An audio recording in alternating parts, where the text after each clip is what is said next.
আমি এখন দাবি নম্বর 27 উত্থাপনের জন্য মাননীয় মহিলা ও শিশু বিষয়ক প্রতিমন্ত্রী বেগম সিমিন হোসেন রিমিকে আহ্বান জানাচ্ছি।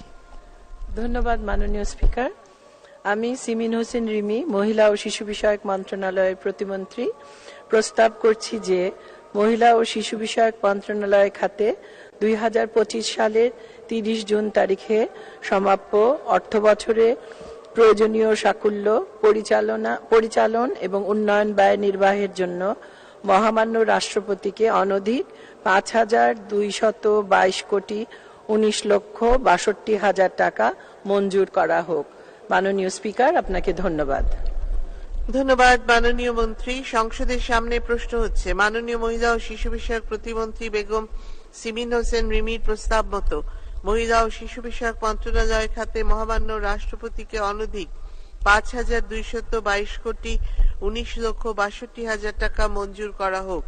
যারা এই প্রস্তাবের পক্ষে আছেন তারা হা বলুন, যারা এই প্রস্তাবের বিপক্ষে আছেন তারা না বলুন।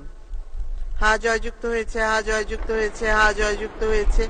অতএব দাবি নম্বর 27 সংসদে গৃহীত হলো।